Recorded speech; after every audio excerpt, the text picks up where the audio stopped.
I'm going to fly the drone. Had a lot of people ask about where the overflow ends up. So I'm going to fly it over and see if we can follow it now the leaves are down.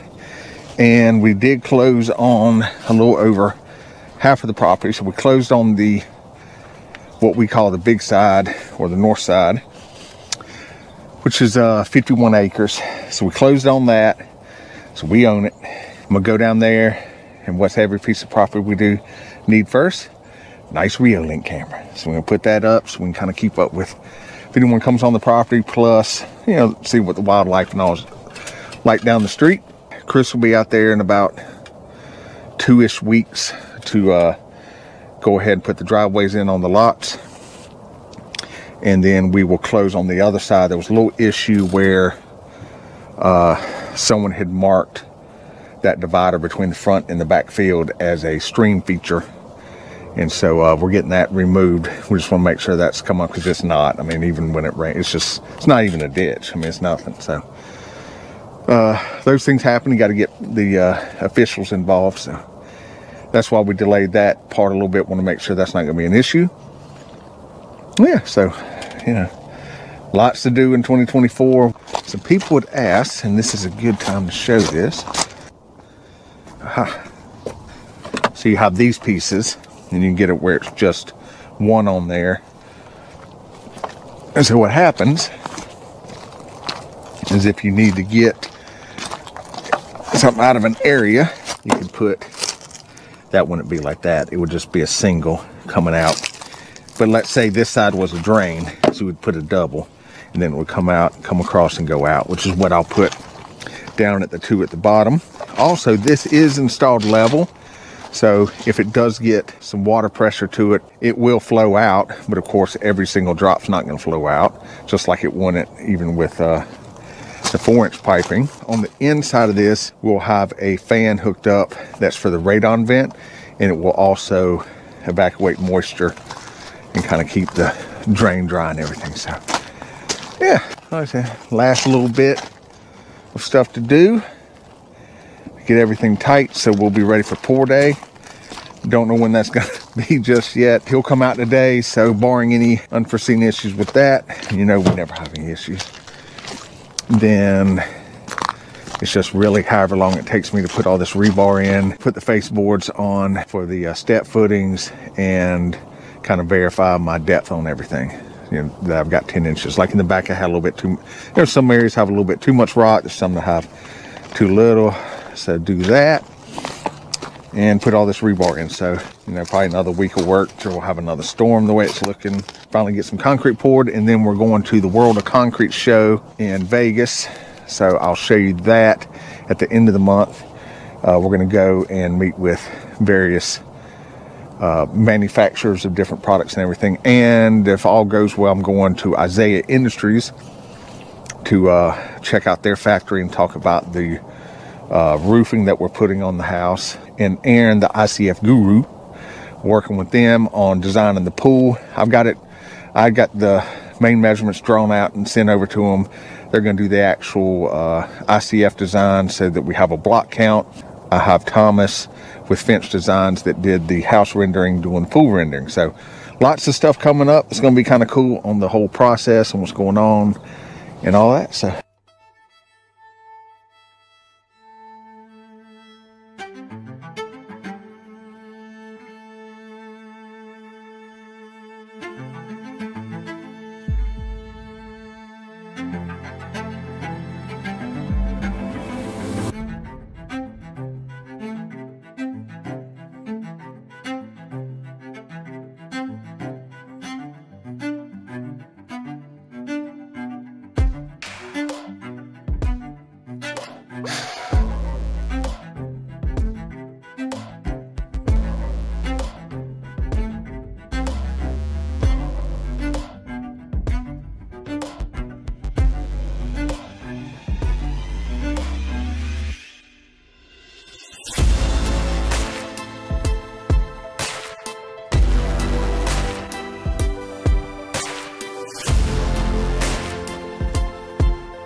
All right, time to go on a little road trip, ride down there, and what's the first thing we need?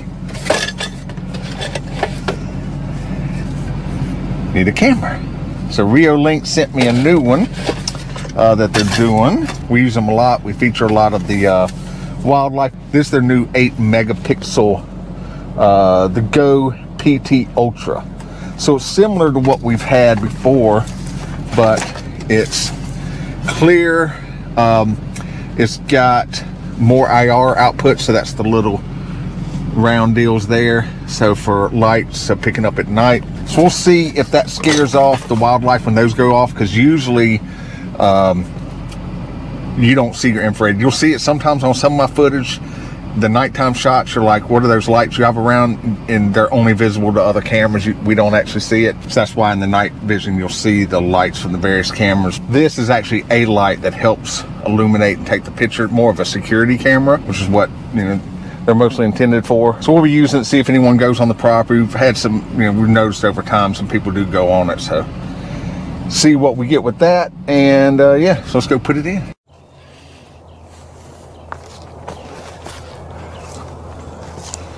All right, so I don't know when they came and got it, but there used to be a deer blind here. A deer blind, is that what you call it? It's a deer stand, but you know, the one you actually sit in that's covered anyway. So.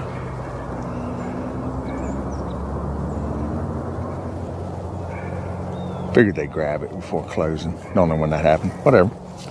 But now that it's winter, you can start seeing stuff. So this is something that we couldn't see before. That's something else when you purchase land, especially any sizable acreage, there's going to be a dump site somewhere on it. At least one, if not more. This is where the deer stand was. You can see the poles were. Actually, I'm glad he got it. It's good. You know, that's something else too. Just, you know, if there's something, especially something you think has any value to it, you want to make sure whoever's it is that they get it, because it's just, you know, if it's left and then they want to come on the property later, it's just a headache. So you want to avoid that. I can either put it over here or I can go across and put it over that way. That's the tree where when I came through one time, all the wild turkeys were, all the wild turkeys were. So the property goes all the way to the tall tree line. They cleared at some point, probably about 8 years ago or so, to the property line. So that's the property line, goes all the way back there and comes around. And that group of trees and that big tree there, that area, that's where the original homestead was. We didn't really find anything left of that. Sure, once we actually get into it, there'll be foundation or something, but that's the original homestead site. Yeah, so we've divided this up into 6 lots coming across. Each has their own road frontage. And everything perked for the septic systems, no problem. We had all the soil testing done, so yeah, these are gonna be some nice big lots. Yeah, moon's out. I think I'm gonna put it over there just to get a whole kind of view of everything. All right, let me get to it. Yeah, so get an idea how big this property actually is. So all this area up here is pretty flat, great home site locations. It starts to go down that direction. That's the first lot as you come up. I can't remember if that's labeled 1 or labeled 6. It'll show up on the map. So that's the lowest home site, but up, so you have to build up near the front, but it has the most natural area probably left. So it depends on what somebody's looking for. More metal. Left the deer feeder. I don't think it had been used in a long time though. We never saw any corn in it.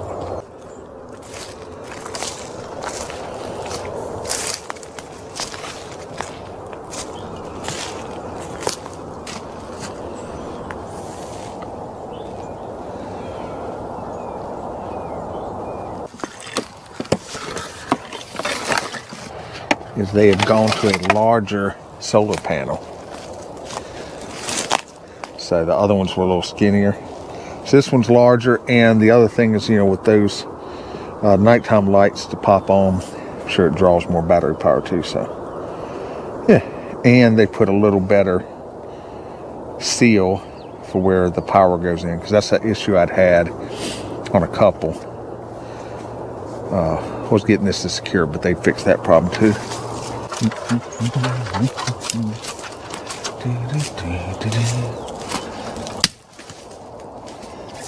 Okay.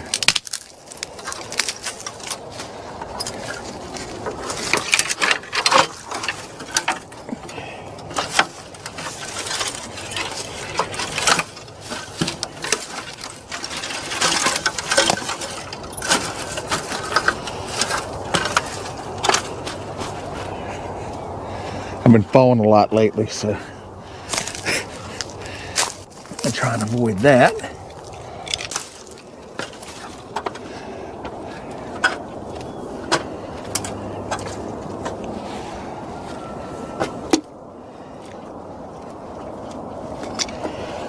Now, normally I would have just kept on going, but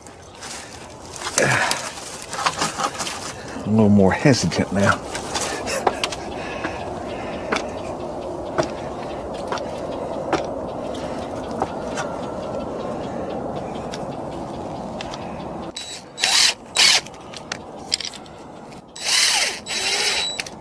So there's a little QR code that you scan into your app, and then you set up the password you want to use and all that. And then this piece screws on, and then that's what holds it in the bracket.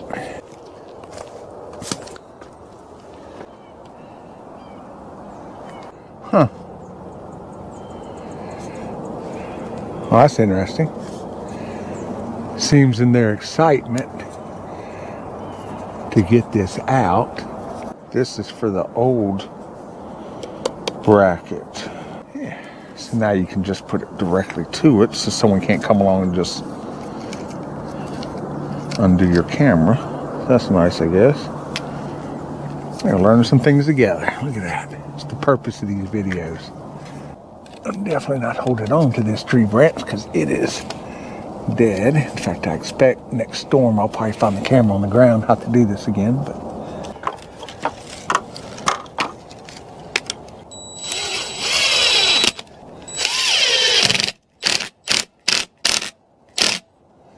I'm hearing my chickens crowing all the way here. All right, that's plugged in. Just right here on this handy dandy little branch.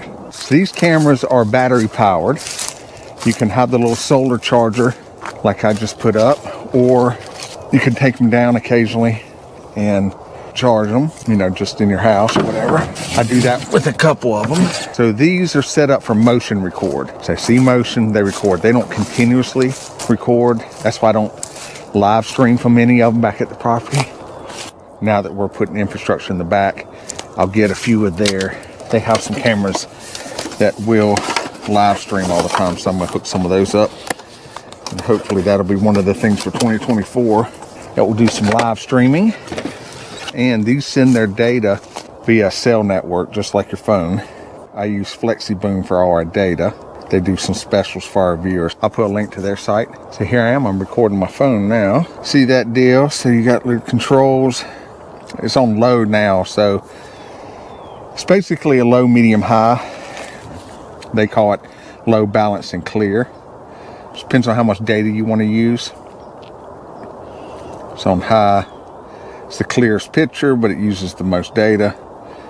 And if, you know, sometimes the transmission isn't as good depending on where your cell network is. So I usually keep it on low, and then if I want to see something, really zoom in on or really see what's going on, then I'll change it to high while I'm logged in. But the recording you can set up, because you can go in here and let's see, that's if I want to see multiple cameras at the same time. So battery's at 100%. Display, so if you put it up and you need to flip it around, you could. Auto day and night. Your brightness, the camera names in the bottom right, you can turn that off, the date, watermark. So I'll leave that up for a few videos, and then I usually take some of it off. You can also go down here and you can do push notifications. So it'll send me an alert when it receives motion, and you can do a schedule. So you can say, hey, I don't care who's out here at 2 in the morning if you want to, or whatever. But time lapse. So if I want to do a time lapse of something, that's where you set it up. You can change your password and your time and all that kind of stuff. So pretty neat. That turned out fine. We can see all around here, and then I can rotate it around too. You know, it is a PTZ, which stands for pan tilt zoom. So I'll be able to see pretty much 180 degrees. So going that way to that way. So mostly this field. Like I said, we should catch some wildlife down around here, especially turkeys. We've already seen a bunch of them. So that little ding you might hear in the background, that's the motion going off. So a little update. Jason from Geotech came out yesterday and went around with the rod and checked all the, make sure under the footers was all still good. And there was only one place I've got to dig out. And I mean, it's a little corner.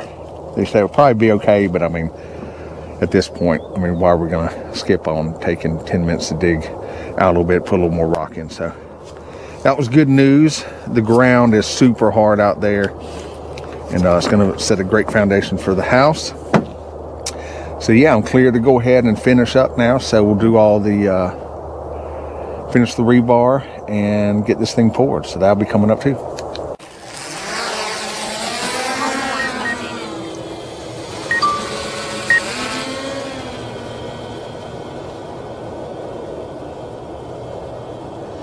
Not a whole lot of tree work out here for Chris. There's gonna be some.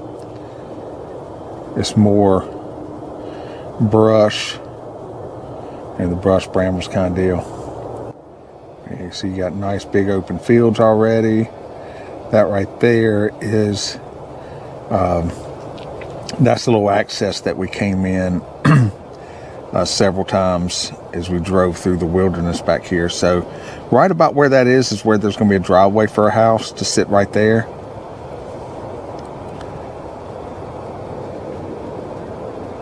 So I'll have all that.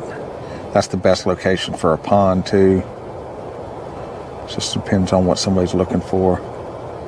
You just see how big this thing is.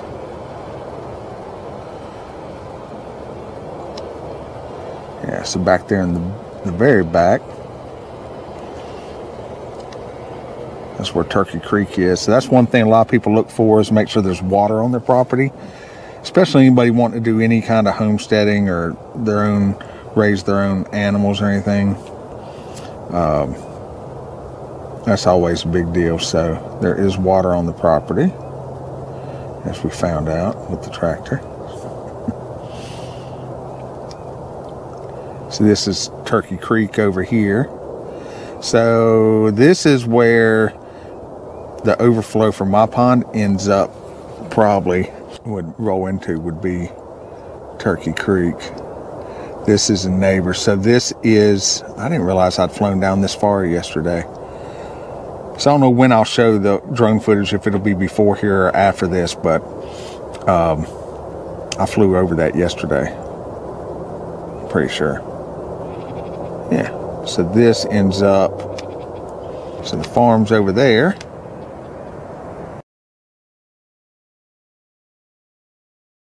And we're just down the street. That's the area we went and dug at.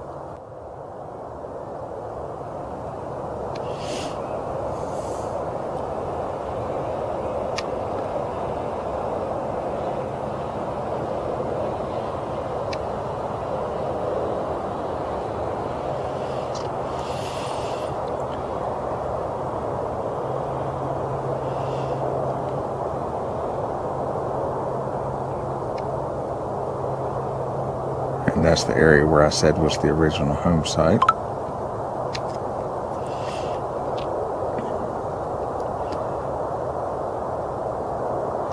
And that's the 39 acres across the street.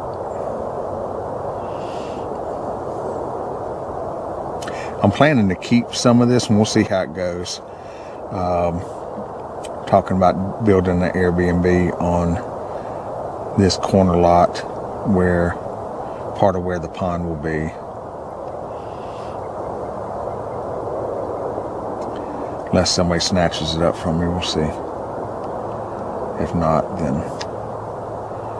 that's the pond area that we're going to make to a bigger pond. And then that's the one that has the little tail section that goes down to Turkey Creek down here. So Turkey Creek flows all the way across. It's kind of the border.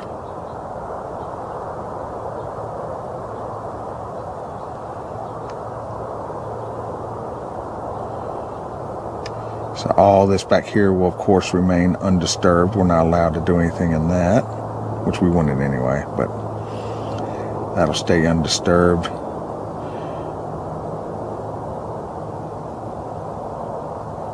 Yeah.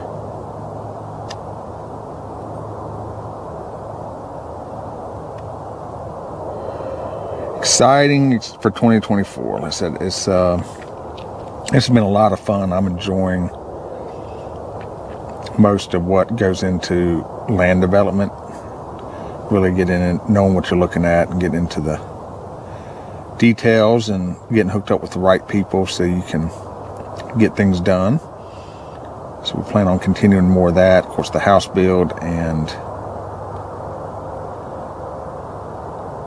some spec houses. Well, let's see. I'm going to show you real quick what he did yesterday. So he walked around, poked at everything.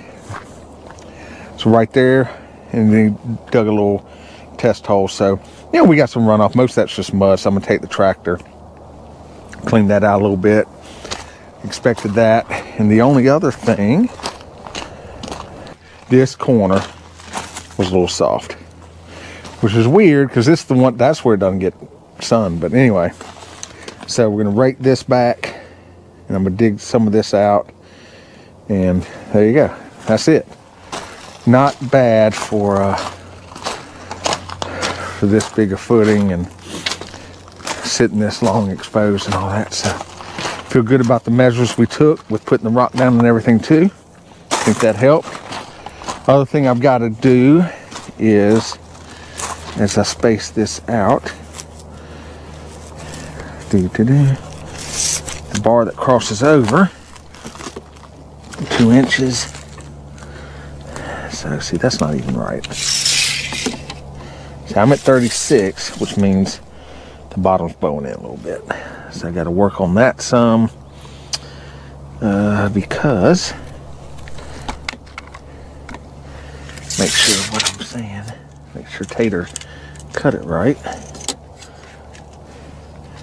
No, he cut them long. We're long by ½ inch. Okay, that's fine. I'm gonna have to trim the bars a little bit. You just gotta have MST wants 1.5 inches around the bars, which we're pretty good on most of it. Like I said, I've got a little bit of work to do. And then I just gotta finish put on the MST bar in. And close those ends in and connect the cross pieces and yada yada yada. But it's good. It's good. Like it out here. Calm and peaceful. And get some exercise, and it works out pretty good.